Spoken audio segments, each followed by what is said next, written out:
तो चतुर कुमार चले गए थे वैकुंठ लोक में। कितने गेट क्रॉस कर लिए थे उन्होंने?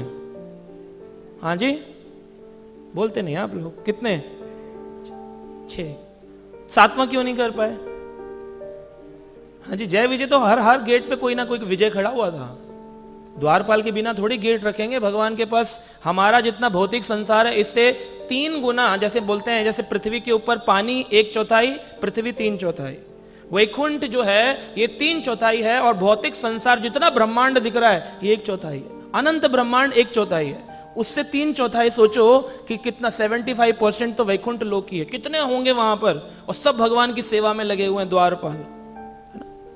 तो सोचिए, जगन्नाथपुरी जाते हैं, भगवान जगन्नाथ की सेवा में कितने सैनिक लगे हुए हैं। कोई पानी निकाल रहा है, कोई मटके बना रहा है, कोई सब्जी काट रहा है, कोई झंडा लगा रहा है, कोई दीप कर रहा है, कोई भोजन बांट रहा है, कोई भोग भंडार में लगे पड़े, सब सेवा में। ऐश्वर्य है भगवान का।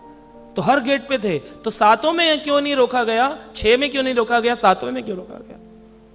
क्योंकि हर गेट पर स्कैनिंग होती है। मेट्रो स्टेशन जाते हैं तो चेकिंग होती है ना, क्या बोलते हैं, T T T T T T T. तो अगर वो मेटल, तो मेटल डिटेक्टर आपको ढूंढ लेता है। तो जब द्वारपालों ने चेक करना शुरू किया प्रथम गेट पर, तो क्या चेक किया? काम। पहले गेट पर क्या चेक किया जाता है? काम। काम वासना कितनी है शरीर में? अभी भी कुछ अंश मात्र है। करता तो हूं चैंटिंग हरे कृष्णा, लेकिन किसी सुंदर माता जी को देख लिया तो हो हरे कृष्णा। किसी सुंदर प्रभु को देख लिया, वाह वाह वाह, कहां से कुर्ता बनवाया, कहां से धोती लाए।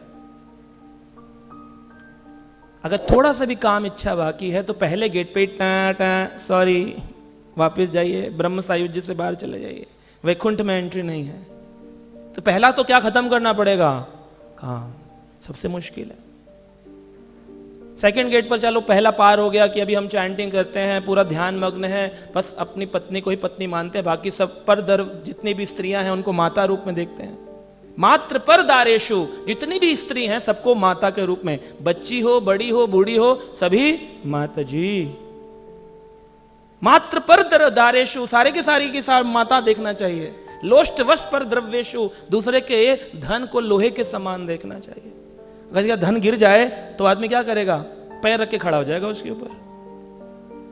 एक बार एक बच्चा बोला स्कूल में, मैम बोली अरे बड़े लेट आ रहे हो तुम, समय पे आना चाहिए था। तो दोनों बच्चे खड़े थे। एक बोला मैडम मेरे ना 10 रुपए गिर गए थे। बोले अच्छा, तो इतना देर लग गई? बोले हाँ मैम ढूंढ रहा था। दूसरे से बोला तुम क्यों लेट हो गए थे? बोले मैं पैर रख कर खड़ा था उसके ऊपर। तो गिर जाएगा अगर धन तो क्या करेगा? दूसरा पैर रख के खड़ा हो जाएगा, उठाकर जेब में रख लेगा। लेकिन लोष्ट वष्ट पर द्रव्येशु, दूसरे के धन को लोहे के समान मानना कि ये मेरे किसी काम का नहीं। और सभी के अंदर आत्म सर्वदेशु, सबके अंदर आत्मा का दर्शन कर लेना कि सब लोग आत्माएं हैं, ऐसा दर्शन अगर कोई कर लेता है, सा पंडित, वो व्यक्ति पंडित कहलाने योग्य। तो आत्मवत सर्व, सबको आत्मा मान लेना, जितने भी जीव लोग हैं इन सबको जीवात्मा मानना, या फिर उसकी बुराई अच्छाई देखते रहना। इसने मेरे साथ बुरा किया है, ठीक है प्रभु आज तो कर दिया, अगली बार देखूंगा तुझे। इस भावना के साथ देखना। प्रभु बोल तो रहे हैं माता जी, लेकिन मन में चल रहा है तेरे को छोड़ूंगी नहीं, तेरे बाल पकड़ लूंगी, तेरे ऐसे कर दूंगा ऐसे। प्रभु जी, लेकिन अंदर से चल रहा है ये ऐसे हैं, वो वैसे हैं, ये ऐसे हैं। अगर इसी को लेकर यहां आना है तो आप आ रहे हैं, वो आपको स्वीकार नहीं कर रहे। पहले गेट पे स्कैनिंग हो गई, टैं टैं टैं, बाहर, आउट। सनत कुमार जो थे बड़े तपस्वी थे, इसलिए काम का गेट क्रॉस कर गए। दूसरे गेट पे गए तो जाकर क्रोध चेक किया जाता है, कितना क्रोध है गुस्सा। प्रसाद ना मिले टाइम पर तो गुस्सा आएगा कि नहीं आएगा? आएगा गुस्सा। आपकी सेवा वॉलेंटियर कार्ड ही नहीं बना, आपका जन्माष्टमी का दिन आ गया है और आप बोल रहे मेरा कार्ड ही नहीं बना है, मेरा फ्री वाला बैंड नहीं मिला, मुझे प्रसाद नहीं मिलेगा, ये नहीं होगा, वो नहीं होगा, गुस्सा आ गया। या आपने कोई आरती स्पॉन्सर करी और आरती करने आए और आरती करने से पहले ही भगवान की बहुत लंबी भीड़ लगी है भक्तों की, आपको बोला 1 घंटा वेट करना पड़ेगा, अरे पैसे देने के बाद भी वेट करना पड़ेगा। गुस्सा, क्रोध, तो T T T T scanning, वहां रुक जाएंगे। तीसरे गेट पे जाएंगे तो लोभ कितना है। कहते हैं पाप का बाप जो है ना वो लोभ है। कहते हैं ना बड़ा पापी है, इसने बड़े पाप किए हैं। एक पाप के पिताजी कौन है? कहां से इसका जन्म हुआ? लोभ से। जहां लोभ है वहीं पर पाप है। एक बार एक वैश्या स्त्री थी, वो एक आदमी पंडित जी को बोली, पंडित जी पितृपक्ष चल रहे हैं, हमने सुना है आप हरे कृष्णा जाप करते हैं और पितृपक्ष में ये जिम्मेदारी है एक गृहस्थ की कि वो सदग्रस्त व्यक्ति किसी वैष्णव को भोजन खिलाए। तो मैं चाहती हूं, मैंने बड़े पाप किए हैं, मेरे पितरों के दोष के कारण मुझे ये कार्य करना पड़ा कि मैं वैश्यवृत्ति में आ गई, मैं चाहती हूं आप थोड़ा मेरे घर भोजन कर। बोला नहीं नहीं नहीं नहीं, हम नियम के पक्के हैं, हम ऐसे किसी का हाथ का नहीं खाते, हमारा नियम पक्का है, जो माला करता है उसी के हाथ का खाएंगे, हम बिना भोग लगाए ये सब इसी ऐसे किसी गंदे खानदान का नहीं खाएंगे, बड़ा नियम था। बोले ठीक है। तो वो बड़ी उदास होकर वापस आई, तो उसकी एक सहेली थी, हाँ बोलती क्या हो गया, बड़ी उदास दिख रही हो, पंडित जी ने मना किया क्या? वो भक्त जी ने कहा हाँ मना कर दिया, कहते हैं मैं तो नहीं खाऊंगा, तुम्हारा गंदे हाथ, तुम्हारी गंदे विचार, मैं नहीं खाऊंगा। अच्छा एक काम करो, मैं जाती हूँ, मैं जाकर के लेके आती हूँ। वो गई और जाकर बोली पंडित जी आप आए नहीं भोजन के लिए, कह रहे मैं पापी का भोजन नहीं खाता हूँ। कहा अच्छा अच्छी बात है। वो एक्चुअली दक्षिणा में ना आपको एक सोने की अंगूठी हीरा जड़ित देने वाली थी और एक हार था सोने का और कुछ ये कोई 11,000 रुपये आपको देने वाली थी, एक थाली भोजन के साथ इतना दे रही थी, चलिए मैं ढूंढती हूँ किसी और को। पंडित जी बोले रुको रुको रुको, ये तो उसने मुझे नहीं बताया कि क्या देने वाली है, क्या देने वाली है ये तो उसने बताया नहीं। कहा पंडित जी फिर आप चलेंगे? कहा हाँ बहुत दिन से काफ़ी सारे काम पेंडिंग थे, मैं सोच रहा था कि कैसे हो, अब 100 रुपये दक्षिणा इकट्ठे करते करते बहुत टाइम लग जाएगा, इतना मिल गया इससे मेरे बाकी के सारे काम निपट जाएंगे, चलो लेकिन किसी को बताना मत कि मैं तुम्हारे घर आके भोजन करके गया हूँ। तो वैश्या बड़ी प्रसन्न होकर उसने भोजन बनाया। बोली कैसे लाई? तो बोले पाप का बाप कौन है? लोभ। जहां लालच मिलता है ना वहां आदमी अपने नियम भंग कर देता है, मेरी इच्छा मेरी तृप्ति बस। यहाँ भक्त समाज में भी आएंगे, पैसा मांग लेंगे, आदमी सोचेगा कि अरे सामने वाला डिवोटी है, हरे कृष्णा प्रभु जी थोड़ा सा मदद हो जाती, प्रभु जी थोड़ा 5-10 हज़ार की, हाँ ले लो, वो तो मदद कर देगा डिवोटी मानकर, लेकिन सामने वाला उसकी इंटेंशंस तो खराब है। आदमी कहेगा मंदिर में भी खराब लोग आ जाते हैं, हाँ क्यों नहीं आते? वृंदावन के अंदर पूतना भी थी और यशोदा मैया भी थी, और दोनों ही कृष्ण का संग पाना चाह रही हैं, लेकिन एक कृष्ण को मारना चाह रही हैं, एक कृष्ण को पालना चाह रही हैं।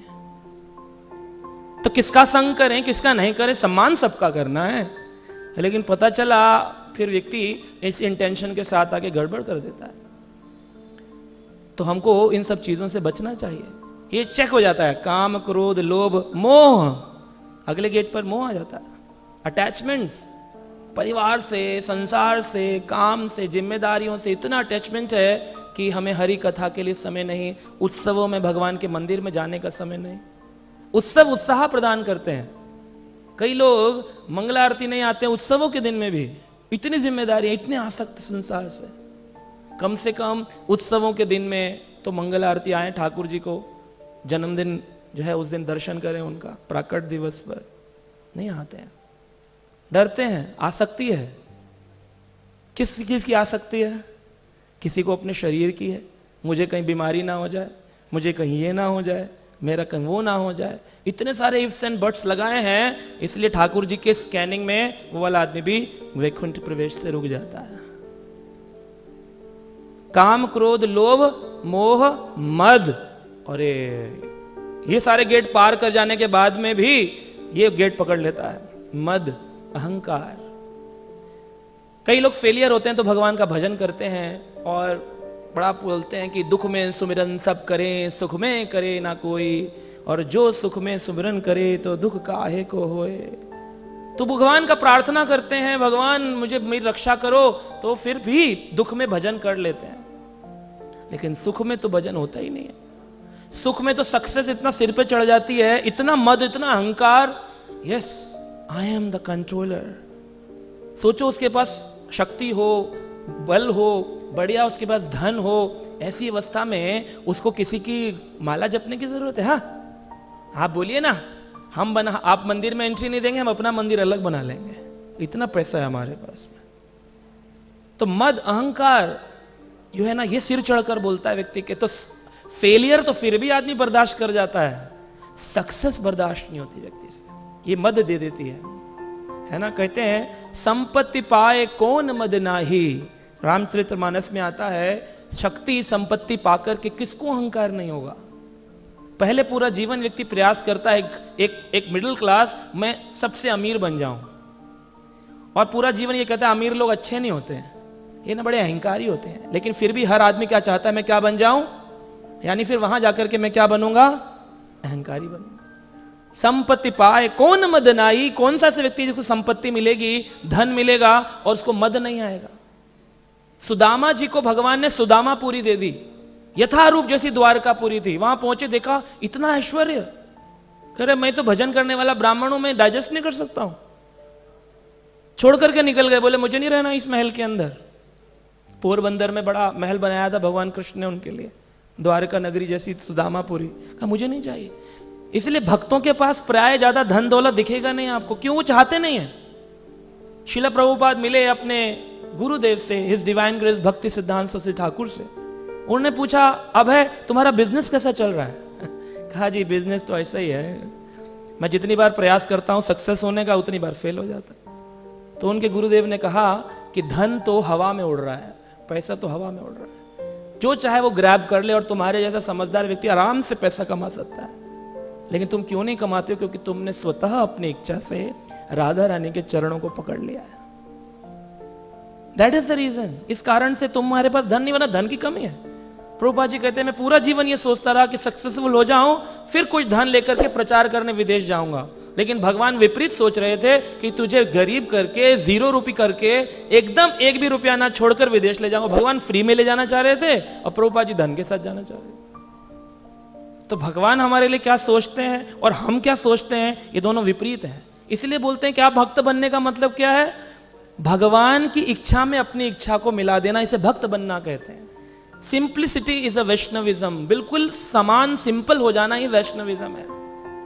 साधारण, ज्यादा स्ट्रेस नहीं लेना चाहिए, सिंप्लिसिटी इज वैष्णविज्म, है ना। हिज होलीनेस गौर गोविंद स्वामी महाराज से पूछते थे कि Maharaj what is simplicity, what is Vaishnavism. तो simplicity is Vaishnavism, then what is simplicity. कह रहे just be like a child, एक बच्चे के जैसे बन जाना ही सिंप्लिसिटी। बच्चे को खींच के एक थप्पड़ मार दो, उस टाइम रोएगा, बात नहीं करूंगा पिताजी, 15 मिनट बाद करेगा कि नहीं करेगा, क्यों, भूल गया पिताजी ने मारा था, बैर निकल जाएगा मन से, खत्म। लेकिन वही बच्चा बड़ा हो जाए, 20 साल का हो जाए और पिताजी उसको कुछ खाली मारे ना, बोल दें तेरे जैसे 25 आते हैं मेरे सामने, जा निकल जा, तो क्या करेगा बच्चा, पलट कर कभी देखेगा भी नहीं। जन्मदिन के दिन बधाई देना भी बंद कर देगा, कह रहे तुम्हारे जैसे बहुत देखे हैं, वो भी चला जाएगा। क्योंकि जब हम बड़े होते हैं तो हमारे अंदर कंट्रोलरशिप एटीट्यूड बढ़ जाता है, नियंता की भावना। फिर हम चाहते हैं कि संसार मेरे मुताबिक चले। लेकिन जो बच्चा होता है वो निर्भर होता है, उसमें निर्भरता का भाव होता है। वो ये जानता है कि माता पिता जो सोचेंगे वो अच्छा सोचेंगे। लेकिन जब आपकी ये निर्भरता का भाव समाप्त होता है, आपको लगता है आप बड़े हो गए, लेकिन भगवान की दृष्टि में आप छोटे हो गए। भगवान की दृष्टि में हम छोटे हैं। भगवान क्या चाहते हैं, उनके ऊपर निर्भर हो जाओ, उनके ऊपर शरणागति हो जाए हमारी। लेकिन ये मद जो है, अहंकार, ये व्यक्ति को शरणागति नहीं करने देता। और अगर मद वाला गेट भी पार कर गया, कोई मान लो विनम्र रह गया, लेकिन बाद में किसमें फंस जाता है, मत्सर्य। मत्सर्य को कभी कभी भक्त मजाक में मच्छरिया कहते हैं, मच्छर के समान, दूसरे का खून पीने वाले। दूसरे के शरीर में बैठता है, उसका खून पीता है, मच्छर का भाव। ये मात्सर्य का भाव है, दूसरे व्यक्ति की इतनी निंदा कि कैसे इसका खून चूस लूं, बस जलन की भावना। ये व्यक्ति को भगवान के वैकुंठ धाम में प्रवेश नहीं लेने देगा। तो ये सारे 6 के 6 गेट सनत कुमार पार कर गए। 7वां गेट कौन सा था, इसे पार नहीं कर पाए। वो गेट था प्योर डिवोशन, शुद्ध भक्ति।